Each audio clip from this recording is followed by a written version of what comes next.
네, 그러면 본격적으로 치밀한 영어 베이직 자, 문법 들어갈 건데 여러분들 우리가 이제 문법을 이렇게 딱 제대로 배워본 게 되게 오랜만이지 않을까요? 그쵸? 그러니까 질문하는 거 되게 싫어하시는 건 아는데 그래도 뭐 약간 그쵸 릴렉스하는 차원에서 앞에 남학생분 문법을 좀 제대로 배웠던 게 언제쯤이셨을까요?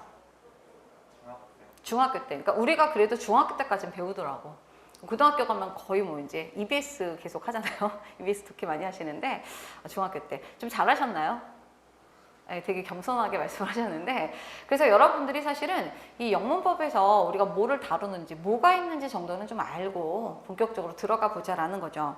자, 여러분들 이제 딱 교재 구성을 보시면은 이게 파트가 전체적으로 7개로 구성이 되어 있습니다. 헤더진 영어 1권 문법편은 그래서 좀 넘기다 보면은 grammar 문법 왼쪽에 있고 오른쪽에 이제 파트 7개가 있어요. 뭐가 나오냐면 앞쪽에서 보시면 돼요. 파트 1에서는 문장의 구조와 동사 유형, 파트 2로 들어가면 동사의 형태, 파트 3는 명사와 일치, 4는 준동사, 그 다음에 5로 넘어가게 되면 형용사, 부사, 비교, 파트 6는 접속사, 파트 7은 특수구문이에요.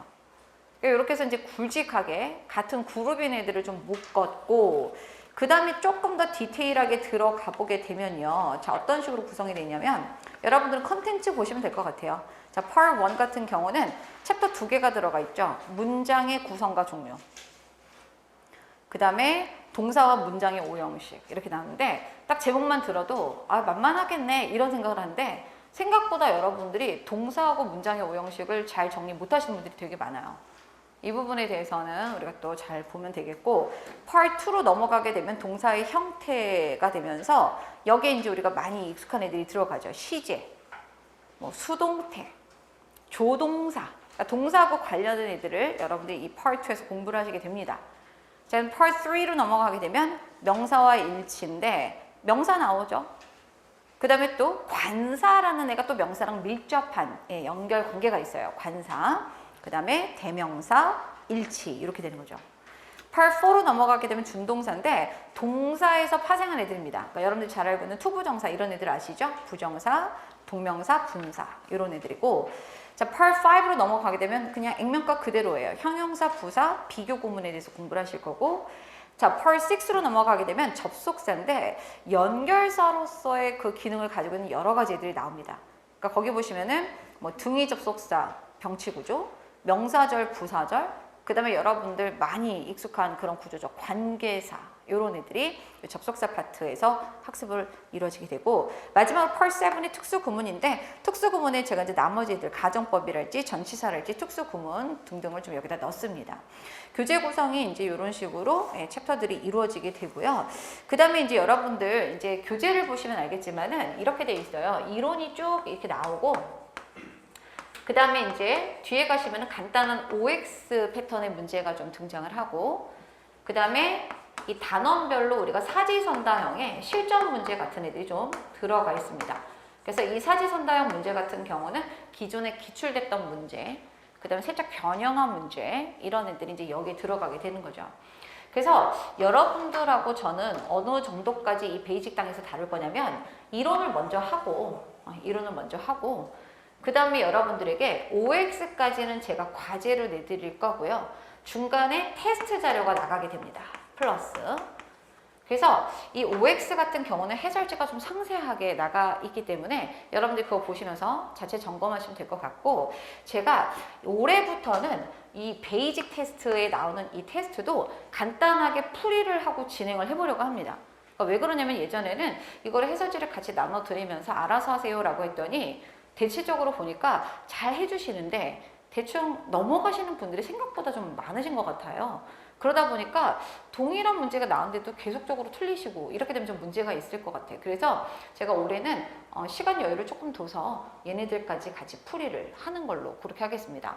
그럼 얘는 어디서 푸느냐? 당연히 심화 과정에서 우리가 이제 문제풀이 방식 접근하는 거 그런 거를 해설하면서 설명을 드릴 예정이에요. 자, 그렇게 해가지고 교재 구성이 이루어져 있습니다. 자, 그러면은 여러분들 자, 쭉 펼쳐볼게요. 앞쪽이라서 이게 이제 우리가 페이지가 보면은 1, 2, 3, 4 숫자 표시가 없어요. 이제 이 부분 있죠? 요거 보이세요? 여기 이제 grammar map인데 제 교재 특성이에요. 각 챕터마다 맨 앞에 이렇게 grammar map이 딱 그려져 있어요. 전체적으로 이런 구조를 배울 것이다. 뭐 이런 내용인데 거기를 한번 먼저 공략을 좀 해보도록 하겠습니다. 자, 그러면은 자, chapter 1 문장의 구성과 종류 보도록 해보죠. 지금 보면은 팔품사, 문장 성분 이런 개념 설명들이 나오고 있는데 여러분들 솔직히 이 문법이란 게 그래요. 뭐냐면은 같은 그 챕터 내에서도 되게 쉬운 애들이 있고 조금 이제 개념이 어려운 애들도 있어요. 그러니까 보니까 여러분들이 어떤 생각을 하냐면 처음에 이 부분을 딱 학습을 할 때 아, 내가 저렇게 쉬운 걸 하려고 여기였나? 뭐 이렇게 얘기를 하는 거예요. 근데 여러분들 교재 구성이 그렇죠. 난도가 낮은 것부터 어려운 순서대로 교재가 구성된 게 아니라 보시면은 같은 그 카테고리로 묶여져 있다 보니까 그 카테고리 내에서도 쉬운 애가 있고 어려운 애가 있기 마련입니다. 그러니까 여러분들이 그런 부분들에 대해서 쉽다고 너무 퍼져 있지도 말고 그때도 한번 점검 잘 해주시는 거고 어려운 부분이 나왔을 때 아 뜨거 손 놓지도 말고 어떻게 해서든지 이해를 하려고 노력을 하셔야 됩니다. 그래서 일단은 먼저 팔품사, 그 다음 문장 성분 이 부분에 대해서 간단한 설명을 좀 드려볼게요. 여러분들 사실 이 품사라는 개념하고 이 문장 성분이라는 거에 대해서는 뭐 뒤에 이제 바로 또 세밀하게 나왔지만 전체적인 그 뼈대를 잠깐 말씀을 좀 드려보도록 해보죠. 자, 먼저 이 품사라고 하는 것은 간단하게 이렇게 생각하면 될 것 같아. 영어에 이제 단어가 되게 많잖아요. 단어 하나가 가지고 있는 그 이름값이라고 보시면 돼요. 그러니까 그 단어가 딱 있었을 때 걔한테는 우리가 뭐뭐사, 뭐 이런 명사, 형용사, 부사 이런 식으로 이름을 붙여주게 되는데 그 이름값에 따라서 걔의 어떤 의미, 그쵸? 그 다음에 또 걔네들이 어떤 용도 이런 것들이 정해지게 됩니다. 그래서 이거는 단어 하나가 가지고 있는 그런 이름값으로서 총 8개 품사가 여기 이제 밑줄 쫙 펼쳐지게 되겠고요. 문장 성분은 좀 달라요. 이건 뭐냐면은 꼭 단어가 하나일 필요는 없어요, 여러분들. 단어가 하나일 필요는 없고 하나 플러스 알파인데 그게 하나의 의미 덩어리를 형성한다라고 생각하시면 돼요. 그래서 의미 덩어리를 형성해서 걔네들이 각자 문장에서 하고 있는 역할에 따라서 뭐 주어라고도 하고 목적어라고도 하고 그다음 보어, 동사 뭐 이런 식으로 이제 우리가 나눠주는 거죠. 예를 들자면 여러분들 이제 이런 예문이 있다라고 한번 해볼게요.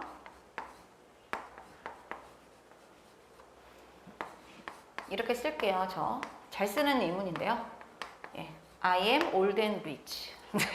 이렇게 하고 보도록 해보죠. 여러분들 이거를 우리가 지금은 아직 품사를 구체적으로 안 들어갔지만 간단하게 한번 들었던 품을 가지고 한번 제가 구분만 좀 해드릴게요. 얘네들을 품사적으로 구분하잖아요. 그럼 얘는 인칭 대명사, 명사입니다. 그리고 얘는 am, 동사고요. 그 다음에 old, 형용사고요. and, 접속사고 형용사입니다. 이해가 되셨죠? 그러니까 하나하나에 대해서 가지고 있는 이름값이 있는 거죠. 근데 요거를 우리가 문장 성분으로 보게 되면 어떻게 하냐면은 이렇게 됩니다. 동사를 기준으로 해서 동사라고 하고 동작 앞에 있는 일종의 동작의 주체 정도라고 볼 수가 있는데 이런 애를 나중에 이제 S, subject에서 주어라고 명명을 하게 돼요. 그 다음에 여러분들 여기 보시면은 여기부터 여기까지가 하나의 덩어리가 돼서 지금 보시면 old and rich가 누가 old and rich 한 거죠? 내가 old and rich 한 거야. 그래서 이런 경우는 주어를 보충해준 애 이런 느낌으로 해서 complement, 보충해준다 그래서 우리가 보호라고 분류를 합니다. 그러니까 여러분들 지금 딱 보이시죠? 아, 품사라고 하는 것은 그 단어 하나하나가 가지고 있는 어떤 그런 이름값이 되는 것이고 그 다음에 꼭 우리가 문장 성분은 단어가 하나가 아니라 하나 혹은 그 이상이 되기도 하면서 나름대로 그 기능에 따라서 이렇게 나뉘게 되는구나. 이렇게 정리를 해주시면 돼요. 그래서 여러분들 지금 보시면은 이 팔품사로서 누가 들어갔냐면 항상 영어는 동사가 되게 이제 그 근본이 되거든요. 뼈대가 되는데 이 동사를 기반으로 해서 명, 형, 부, 명사, 형용사, 부사 이거 기억을 해주시고 그 다음에 명사를 대신해주는 대명사 그 다음에 전치사하고 접속사는 연결을 해주는 그런 기능을 해요. 그래서 이거는 먼저 우리가 정리를 좀 해보고 갈 건데 전치사 같은 경우는 이렇게 생각하시면 돼요. 전치사라고 하는 애들은 뭐 from, in, at 뭐 이런 애들인데 전치사는 누구를 연결해 주냐면 뒤에 명사 이런 애를 앞문장 구조에 토스 연결해 주는 기능을 합니다.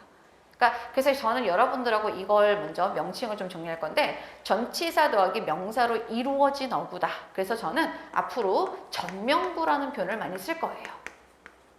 오케이? 전치사 더하기 명사로 이루어진 어구, 전명구 이렇게. 그러니까 전치사는 명사를 연결해주고 접속사 같은 경우는 100%는 아니에요. 100%는 아닌데 보통 접속사 뒤에는 주어 동사로 연결된 소위 말해서 절이라고 하는 개념을 많이 연결해 줍니다. 그래서 여러분들이 100%는 없어요. 항상. 나중에 배우지만 전치사의 목적으로 명사가 아니라 좀 생뚱맞은 애가 들어가기도 하고 막 이래요. 전치사 파트 보시면은. 근데 보편적으로는 이렇게 연결해주는 기능을 하고 각각 연결해주는 애들은 살짝 다르다. 이렇게 봐주시면 되겠습니다. 그 다음에 쟤는 왜 들어갔나 싶을 정도로 감탄사 뭐 이런 애들도 있는데 여러분들이 뭐 이런 애들은 신경 안 쓰셔도 되겠습니다. 그래서 이런 애들을 이제 여러분들이 보시게 될 건데 교재를 통해서 잠깐 보도록 해보죠. 자, 여러분들 우리 교재 16페이지 잠깐 보도록 해보겠습니다. 네. 16페이지를 보면은 그 각각의 품사, 그 다음에 거기에 대해서 뭐 간단한 설명이 나와 있는 것을 볼 수가 있고, 그 다음에 거기에 대한 영어 단어들이 쭈루룩 나와 있어요. 그러니까 예를 들자면 명사라고 하는 것은 이 세상에 존재하는 대상들의 이름이다. 그래서 거기 보시면은 뭐 boy, girl, eraser, sky 뭐 이런 애들이 막 나오고 있단 말이죠. 그 다음에 동사는 뭐 동작이나 상태를 나타내는 것으로서 여러분들 장차 우리는 또 동사 변화표 암기 좀 하셔야 되거든요. 그래서 뭐 기본적으로 동사 원형, 과거 동사, PP, 과거 분사 이런 식으로 해서 동사들을 좀 구성을 보셔야 되겠고요. 형용사라고 하는 애들이 있어요. 그러니까 형용사는 뭐냐면은 이 세상에 존재하는 이런 명사들의 성질이나 상태를 나타내는 말이라고 생각하시면 돼요. 그러니까 예를 들자면은 여기 써놨지만 저에 대한 서술은 이런 것들이 될 수가 있죠. old, 기분 나쁜데? young, 그쵸? 그 다음에 뭐 rich 넣어볼게요. 살짝. 그 다음에 또 뭐 열심히 공부했으니까 intelligent 하지 않을까요? 뭐 나름, 그쵸? 그 다음에 또 뭐가 있을까? 아까 나 친절하다 그랬지. 뭐 kind, 뭐 이런 거. 그러니까 이렇게 어떤 대상에 대해서 성질이나 상태를 서술해주는 이런 표현이 바로 형용사라고 보는 거죠. 참고로 우리말 해석으로는 이런 느낌적인 느낌? 뭐뭐한. 근데 사실 이제 해석을 기반으로 분석하는 거는 별로 전 강추는 아닌데 뭐 편안하게 보자면 그렇습니다. 그래서 거기 뭐 여러 가지 기능이 나는데 그건 좀 이따 볼 거예요. 자, 부사는 그렇게 생각하시면 돼요. 약간 꾸며주는 그런 느낌. 그래서 뭐 문장 속에 보시면은 부사도 꾸며주기도 하고 동사도 꾸며주기도 하고 문장 전체도 꾸며주는 그런 역할을 합니다. 부사가. 그 다음에 이제 명사를 대신해주는 대명사인데 영어는 대명사가 엄청 발달해 있어요. 그래서 여러분들이 알고 있는 뭐 인칭 대명사 I, my, me, mine, 그 다음에 what, 무엇, 어떤 것 이런 거 있죠? 그거 뭐 의문 대명사. 그 다음 여러분들 뭐 중학교 때, 고등학교 때 배웠던 관계 대명사 뭐 이런 애들. 그러니까 되게 대명사가 좀 발달이 많이 돼 있습니다. 그런 애들이 있고, 그 다음에 감탄사 나왔고, 전치사, 접속사는 제가 간단하게 설명드렸습니다. 자, 그러면은 여러분들이 이제 여기서 우리가 알 수 있는 것은 팔품사는 이러한 것들이구나. 그러면 한편으로는 또 문장 성분이라는 것은 무엇이냐라는 건데, 문장 성분은 제가 조금 전에 말씀드렸던 것처럼 의미 덩어리를 형성하죠. 그래서 이제 문장의 그 위치에 따라서 얘네들이 하는 역할이 달라지게 됩니다. 그래서 여기 보시는 것처럼 동사를 기준으로 해서 동사 앞에 있는 애들은 보통 주어가 돼버립니다. 주어 덩어리가 되는 거죠. 그 다음에 동사를 기준으로 해서 그 뒤로 펼쳐지는 애들이 보어라던가 목적어 이런 이름을 가지게 되는데 이렇게 생각해 주시면 돼요. 보어라는 것은 벌써 느낌이 뭐죠? 보충해 준다는 느낌이 좀 강하죠. 그래서 앞에 있는 어떤 문장 성분, 그건 주어가 될 수도 있고 그 다음에 문장 형식이 좀 복잡해지면 목적어가 될 수도 있어요. 어쨌든 간에 그 앞에 있는 주어라던가 목적어의 상태를 보충해주는 느낌으로 쓰이는 애들이라고 보시면 됩니다. 그러니까 예를 들자면은 제가 조금 전에 예를 들어드렸던 건데 이거죠. old and rich. 보시면 알겠지만 old and rich는 누가 old and rich 한 거죠? 주어인 I의 상태를 보충해주는 거예요. 오케이? 됐지? 그러니까 이런 애들을 우리가 이제 보호라고 해주는 거죠. 그 다음에 목적어라고 하는 것은 이렇게 생각하시면 돼요. 동작에 영향을 받는 대상. 예를 들자면 여기 이제 아까 하셨으니까 여기 두 번째 계신 분한테 말씀드릴게요. 이분한테 제가 이렇게 얘기를 합니다. I love you. 당황하시죠? 이렇게 하면은 근데 I love you 이렇게 했는데 여기서 중요한 거는 love가 동사예요. 근데 love의 주체는 누구죠? 주어인 I가 되는 거고 love의 동작에 영향을 받는 게 누구죠? 뒤에는 you입니다. 그러니까 장차 배우시겠지만 이 타동사 뒤에 오는 이 영향을 받는 대상을 목적어라고 우리가 지칭을 하고 있는 거예요. 그래서 여러분들이 이렇게 해서 이제 우리가 문장 성분은 크게 4가지 그다음에 나중에는 이제 modifier해서 수식어구들이 있는데 실제로 수식어구는 문장 성분에 포함되지는 않습니다. 이렇게 주어, 목적어 이런 식으로는. 자, 그러면 여러분들 지금 보시면은 이게 문장 성분이 나는데 뒤에 이상한 애들이 붙어 있는 것을 볼 수가 있습니다. 소위 말해서 품사죠. 그래서 여러분들이 요거하고 이 품사하고의 상관관계를 여러분들이 정리를 좀 잘 하실 필요가 있어요. 그래서 그 부분에 대해서 여러분들에게 정리를 좀 해드리도록 하겠습니다. 다시 한번 화면 보시죠. 앞쪽에 이제 팔품사 나와 있죠. 쭉 눈으로 익혀주시고. 그 다음에 자 문장 성분이 이렇게 나와 있고 그 옆에 또 품사가 나왔습니다.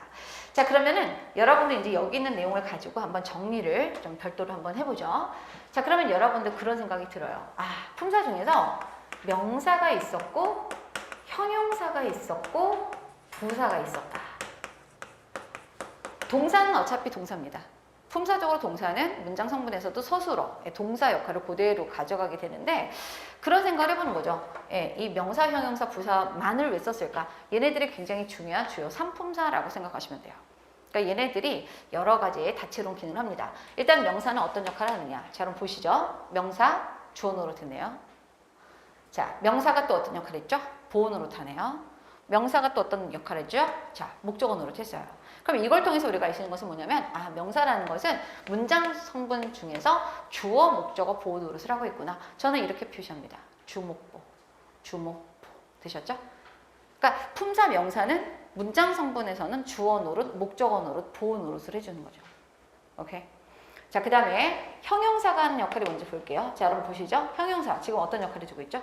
네, 보호 역할을 해주고 있습니다. 그렇죠? 일단은 보호 역할을 해주고 있고 하나 더 볼게요. 얘는 명사를 꾸며줍니다.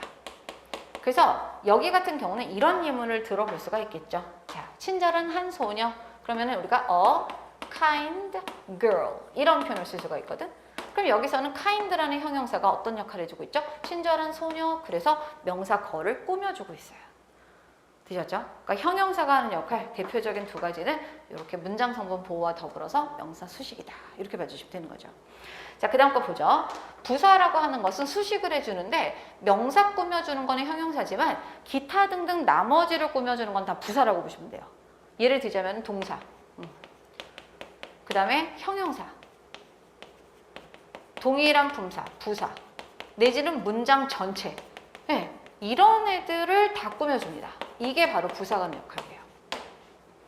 근데 여기서 굉장히 중요한 출제 포인트가 있으니 바로 그건 뭐다? 부사는 문장 성분이 아니라는 사실입니다. 이게 굉장히 중요한 사실이에요. 이걸 나중에 여러분들이 10분 활용해서 문장 구조 풀게 됩니다. 그래서 여러분들 여기 보시는 것처럼 명사는 주목보 노릇을 다 하죠.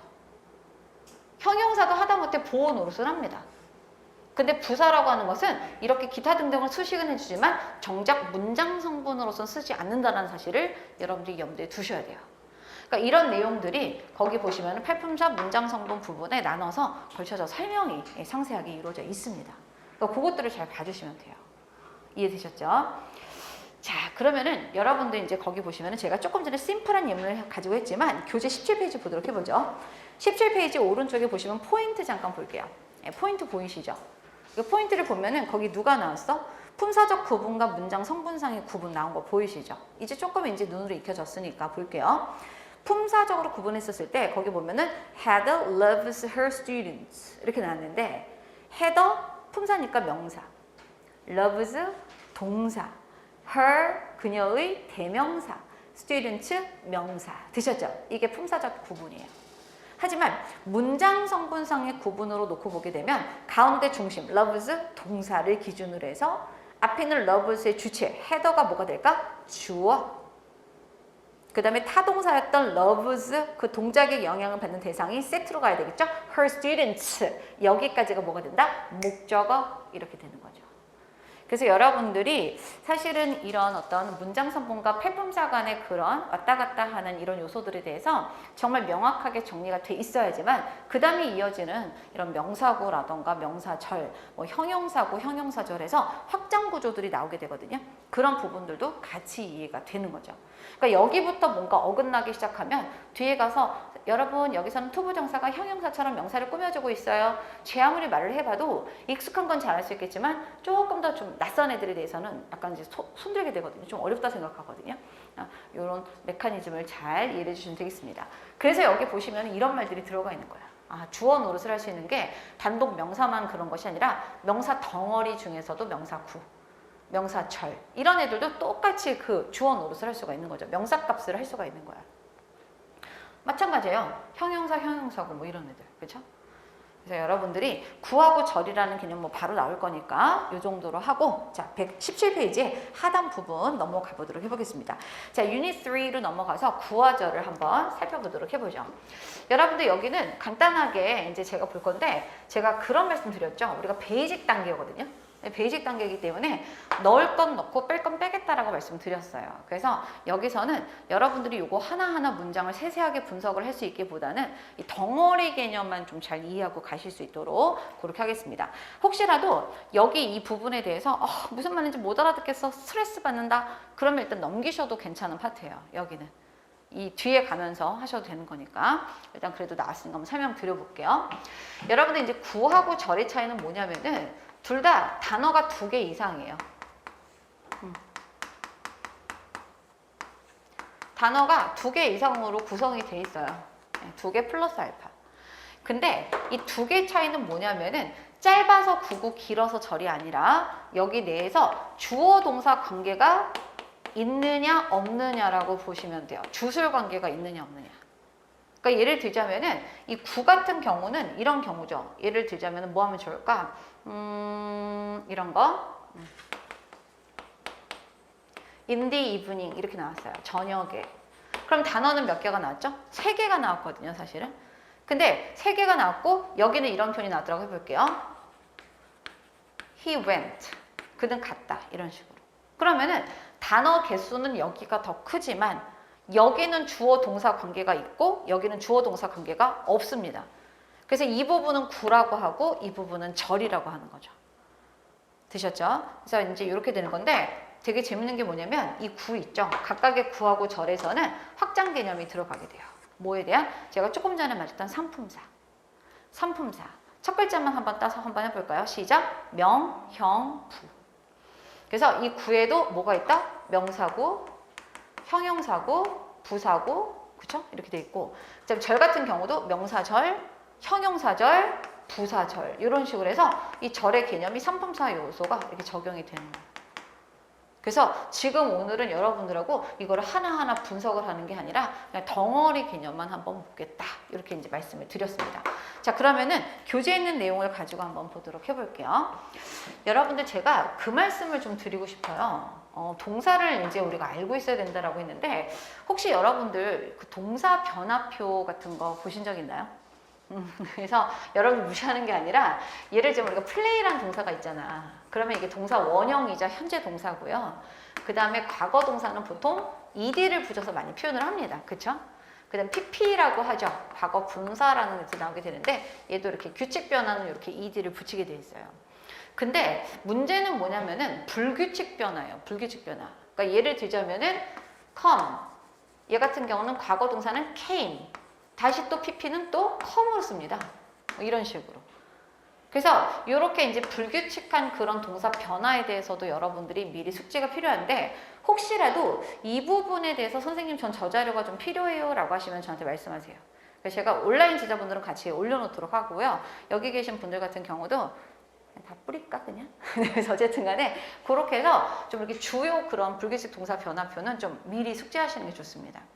그러니까 제가 이 말을 왜 하는 거냐면은 제가 여기에 대해서 이제 좀 설명을 좀 드리려고 하는 건데 동사에서 이제 보시면 알겠지만 동사 원형이라는 개념을 저는 R을 써요.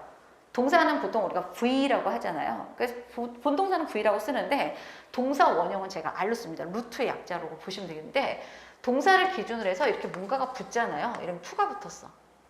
내지는 뒤에 ing가 붙었어. 이렇게 되면은 더 이상 얘네들은 본동사는 될 수가 없다고 보시면 돼요. 그러니까 동사 출신인데 더 이상 동사는 아닌 거죠. 무슨 말인지 알겠죠? 성골 아니란 얘기야. 진골 이런 식으로 그렇게 봐주시면 돼요. 자, 그러면 한번 같이 들여다볼게요. 명사 구. 그럼 여러분들 자 여기서 한번 대답만 해. 분석은 세세하게 안 할 거예요. 지금 보면은 the students in the class are diligent 이런 표현이 나는데 여기서 동사 하나밖에 없거든요. 자, 동사 찾아주세요. 누가 동사죠? are. 오케이. 그래서 are가 동사이기 때문에 여기서는 지금 누가 the students in the class까지가 여기가 주어 노릇을 하게 됩니다. 근데 주어 노릇을 하고 있는데 단어가 무려 지금 보니까 5개 정도로 구성됐어요. 근데 주어 동사 관계가 있어 없어? 없죠. 그럼 대답해봐. 자, 이거는 우리가 주어는 주어인데 어쨌든 간에 구죠. 근데 주어 노릇을 할 수 있는 품사는 누구죠? 시작 명사 구 이렇게 되는 거죠.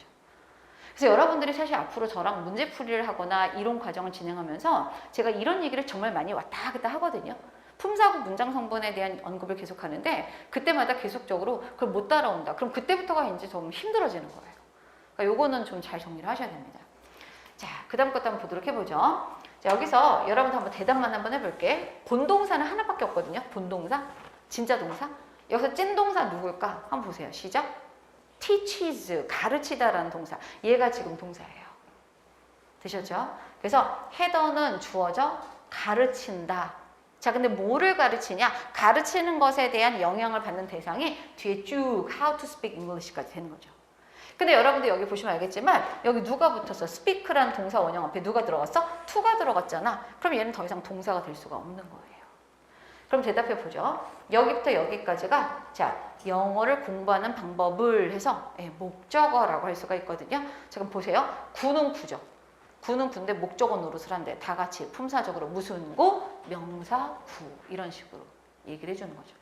그러니까 그렇게 생각하시면 돼요. 아, 주목보 노릇을 하는 그런 구들은 명사 구구나. 주목보 노릇을 하는 구들은 명사 구구나. 이렇게 생각해 주시면 되겠습니다. 자, 그 다음 것도 보죠. 자, 그럼 대답해 볼까요? 여기서 동사 누구예요? is가 동사입니다. is가 동사예요. 그러면 당연히 my hobby가 주어가 되는 거고 playing soccer는 봤었을 때 내 취미가 축구하기라고 해서 보충해주고 있는 거 보이시죠? 내 취미가 축구 차는 거라고 보충해주고 있어. 근데 보충해주면서 지금 보시면은 해석도 어떻게 되고 있죠? 축구를 하는 것, 축구를 하기 마치 뭐처럼 해석되고 있죠? 명사처럼 해석이 되고 있는 것을 볼 수가 있습니다. 그래서 보호 노릇을 하는 명사구라고 봐주시면 되는 거죠. 그러니까 여러분들이 지금 보시는 것처럼 사실은 좀 확장이 됐을 뿐이지 하는 역할은 변함이 없어요. 되셨죠? 그래서 이 명사구 개념을 좀 보셨습니다. 자, 한 페이지 뒤로 넘겨보도록 해보죠. 자, 이번에는 누가 나왔나 볼까요? 형용사구예요. 자, 그럼 여러분들 먼저 우리 정리 먼저 하고 가기로 해요.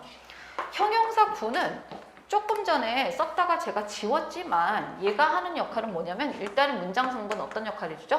보호 노릇을 해줘요.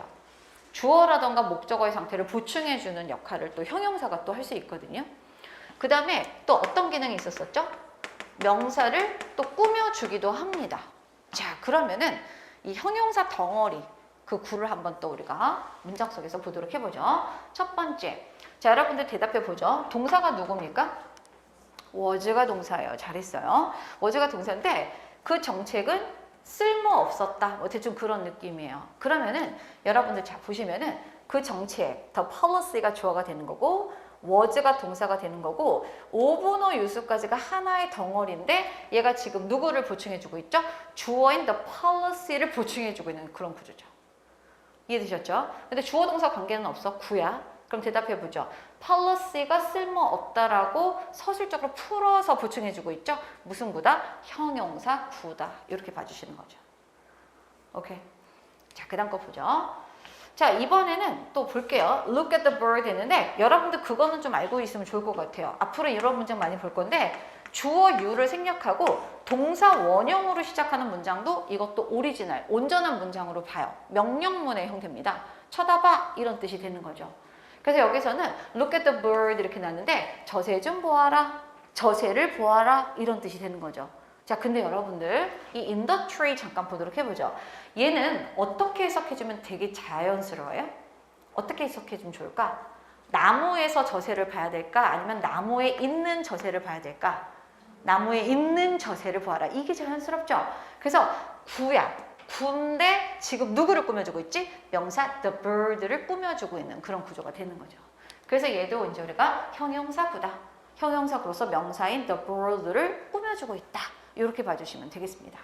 네, 다음 문장도 한번 보도록 해볼게요. 자, 분사구인데 여러분들 솔직히 이거 막 궁금해 죽겠지. 막 분사구가 뭘까?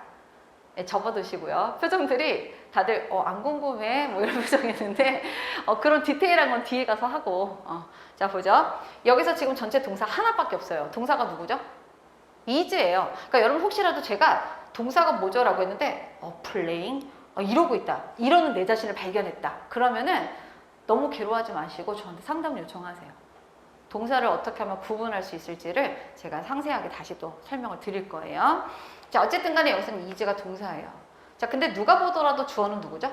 the boy예요. 자, 그럼 제가 한번 이렇게 볼게요. 여기부터 여기까지 playing the piano가 중간에 딱 걸려 있는데 얘가 이 구조상으로 껴 있거든요. 그럼 얘가 할 수 있는 가장 아름다운 역할은 뭘 것 같아? 앞에 있는 주어인 명사 the boy를 꾸며주면은 뭐 대충 해결이 되지 않을까요? 그래서 예를 들자면 피아노를 연주하고 있는 저 소년이 나의 아들이다. 뭐 이런 식으로 말이지.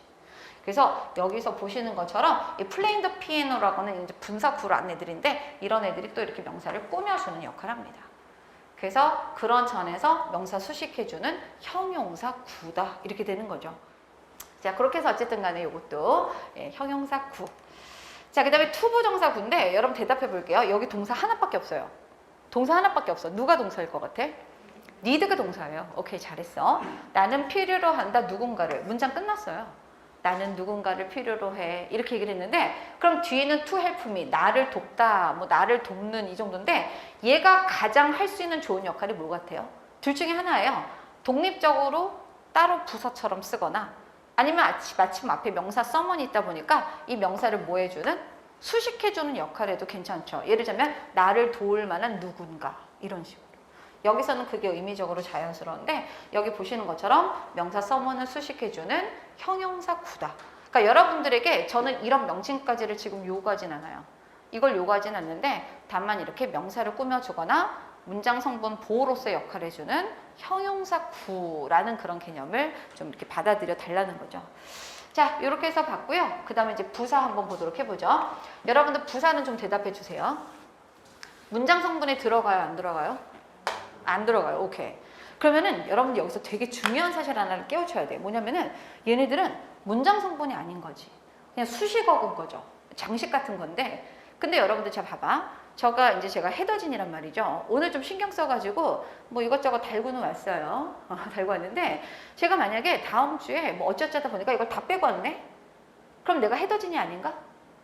아니죠. 본질은 변함이 없다라는 거죠. 그러니까 제가 그 말을 해드리고 싶어요. 뭐냐면은 부사, 부사구, 부사절 뭐 어쨌든 부사 덩어리들은요. 그냥 있으면 고마운 애들인 거야.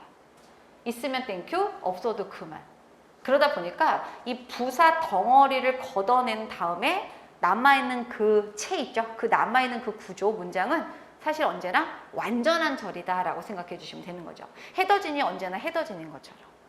그런 느낌으로 여러분들이 받아들여 주시면 돼요. 자, 여기 보세요. He enjoys teaching English 이렇게 나왔는데 여러분들 여기까지 딱 보시면 알겠지만 그는 영어를 가르치는 것을 즐긴다. 문장이 다 끝났어요. 사실은. 주어, 동사, 목적어 정도인데 뒤에 보시면 very much라고 하는 이제 부사구가 나온 거죠. 그럼 여러분들 봐봐요. very much가 없다라고 해서 그가 영어를 즐기는 게 없어져? 그건 아니에요. 그래서 여기서는 딱 끊어놓고 완전한 절 뒤에 있는 이 very much를 우리가 일종의 부사 덩어리. 있어도 되고 없어도 되는 그런 애들이라고 봐주시면 되죠. 또 이런 애들이 있어요. 자, 여기 끊어볼게요. 그 여자는 그것을 해냈다. 그 여자는 그것을 했다. 끝났어요, 문장이. 근데 어떻게 했대요? with is 하게 되면은 용이함을 가지고 직역하면 다시 말하면 easily 쉽게란 뜻이에요. 그래서 여기서는 요 말이 없어도 요 자체로 완전한 절이거든요. 그러니까 있으면 땡큐, 없어도 그만인 부사구다. 이렇게 봐주시는 거죠. 그래서 여기서는 여러분들이 조심하셔야 될 게 뭐냐면은 이렇게 부사로 올 수 있는 덩어리들이 좀 다양해요. 원래 독립적으로 원래 부사인 애들이 있고 이렇게 전치사 덕의 명사로 이루어진 전명구가 부사 노릇을 하기도 하고 형태는 좀 다양합니다. 그 다음 것도 한번 보도록 해보죠. 자, 여기 볼게요. Sean went to Paris 이렇게 나왔는데 자, 여기 끊어볼게요. Sean은 파리에 갔어. 문장 끝났네요. 뭐 느낌적인 느낌으로 완전하다는 생각이 좀 들지 않나요? 근데 뒤에 to learn French가 들어간 거예요. to 더하기 동사 원형 구조. 근데 이거는 문장 완전한 절 뒤에 붙었으니까 일단 품사적으로 무슨 구다? 부사 구라고 봐주시면 되는 거죠. 의미적으로는 뭐 대충 보니까 프랑스어를 배우기 위해서 뭐 대충 이 정도로 해석해 주시면 될 것 같습니다. 자, 그 다음에 분사 구문인데 자, 여기도 똑같아요. 자, she watched TV. 그 여자는 TV를 시청했다. 끝. 완전한 절인 느낌이 좀 있으시죠? 완전한 절에 대해서는 우리가 뒤에 동사와 문장에 오형식하면서 조금 더 우리가 살을 붙여보겠습니다. 자, 그녀는 TV를 봤다. 근데 뭐 하면서 봤대? 약간의 감자칩을 먹으면서. 근데 사실 이거 없어도 TV를 보고 있는 게 더 중요한 메인 내용이잖아요. 그렇죠? 그러니까 이런 애들을 우리가 부사구라고 보는 거죠. 그래서 여러분들이 보시는 것처럼 구기 때문에 주어 동사 관계는 없어요. 밑줄 자체에서 주어 동사 관계는 없지만 단어가 2개 이상으로 이루어지면서 있으면 땡큐, 없어도 그만인 그런 구조라고 이해를 해주시면 되겠습니다. 그래서 여러분 여기까지가 일단 우리가 부사 구까지 해서 구에 대한 정리가 이루어졌는데 그 다음에 또 절이 나온 거예요. 근데 여러분 절에 대해서는 제가 좀 사전 설명 하나를 좀 드릴 건데 그거 하나만 가지고 일단 여기 있는 것을 정리를 해주시고요. 만약에 여러분들이 좀 이해가 안 되는데 그런 구간이 생길 건데 그렇게 되면 일단 여기는 보류하셔도 좋습니다. 그러니까 이 부분은 뒤에 가서 우리가 너무 비중 있게 다룰 파트라서 조금 뻥긋해서 여러분들이 여기 관련된 문제 엄청 많이 풀게 되고 관련된 설명도 많이 듣게 돼요. 그러니까 지금은 좀 답답하실지라도 제가 전달해 드리는 그 범위 내에서만 좀 받아들여 주시면 좋을 것 같아요. 자, 먼저 이 절에 대해서 한번 정리를 좀 해보도록 하겠습니다. 자, 여기를 잠깐 보시죠. 사실 이 절이라는 개념 보시면은 이제 명사절, 그죠? 네. 형용사절, 부사절, 뭐 이렇게 이제 산품사의 개념을 적용해주고 있는데 똑같죠. 명사절이라고 하면은 문장에서 어떤 역할을 준다? 주목보. 형용사절이라고 하면은 누구를 꾸며준다? 명사, 수식. 이 정도는 나와줘야죠, 이제. 자, 부사절이라고 하는 것은 문장 성분은 될 수 없고 있으면 땡큐, 없어도 그만인 절. 이렇게 생각하시면 돼요. 근데 이런 애들을 일컬어서 우리는 무슨 절이라고 하냐면요. 종속절이라는 통칭을 갖다 줍니다. 그러니까 여러분들 지금 보시는 것처럼 이 명사절이든 형용사절이든 부사절이든 얘네들은 종으로 속해 있는 절이라는 것을 알 수가 있어요. 자, 그럼 여러분들 대답해 보죠. 종만 있어요, 이 세상에? 그건 아니죠. 종이 있다라는 것은 반대편에 누가 있다는 얘기야? 주인이 있다는 얘기입니다. 그래서 이 종속절이라는 것은 단독으로는 의미가 전혀 없습니다. 얘네들은 혼자서는 쓸 수가 없어요. 그러면 누구하고 연결이 됐었을 때? 주절과 연결이 됐었을 때 얘네들도 의미가 있게 되는 거예요. 이해가 되셨죠? 그래서 여러분들이 이런 구조가 가장 대표적인 거 이제 많이 보셨을 것 같은데 이런 문장 많이 봤죠? 주어 동사가 나왔어. 그런 다음에 뭐 예를 들면 접속사 같은 거 뭐 that 같은 애들 슬쩍 들어간 다음에 다시 또 뒤에 주어 동사가 들어가는 뭐 이런 구조를 많이 보셨을 거예요. 예를 들면 이런 거죠. I believe that, 그쵸? 한 다음에 여기서는 뭐 he is honest 뭐 이런 식으로 해갖고 주어 동사가 이제 2개가 들어가 있는 이런 구조들인 거죠. 그래서 여러분들이 항상 그 생각을 하세요. 이제부터는. 자, 뭐냐? 이렇게 하나의 통 문장 안에 보통 동사 원이 있고 동사 투가 있다. 그렇죠? 여기서는 이제 동사 원, 동사 투가 될 텐데 이렇게 됐었을 때는 무턱대고 얘네들을 나란히 쓴다? 그럴 일은 절대로 없습니다. 영어 문장에서는.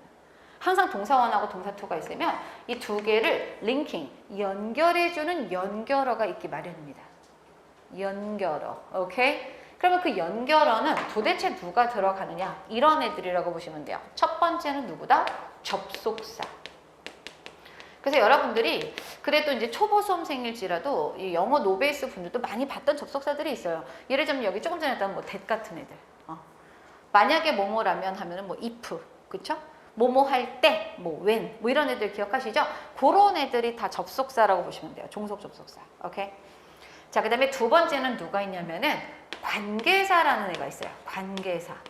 그럼 솔직히 우리가 관계사는 제대로 내가 뭔지를 딱 시연은 못해도 들어봤거든. 관계대명사, 뭐 관계부사 뭐 이런 애들 있죠?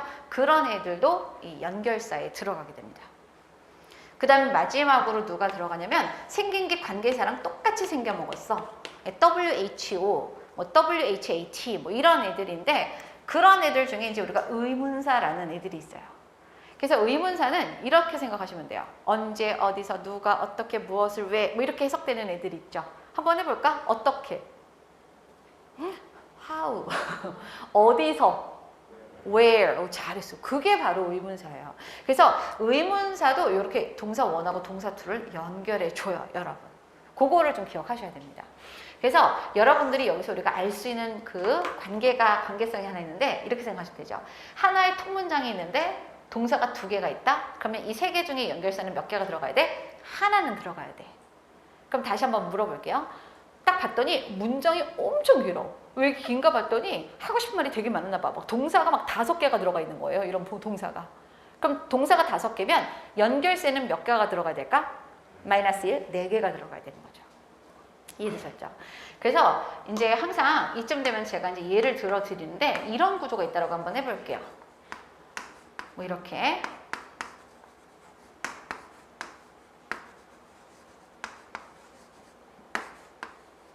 이렇게 나왔어요. 자, 동사가 전체적으로 4개가 나왔거든요. 자, 여기서 우리가 진짜 찐 동사를 찾아보려고 그래요.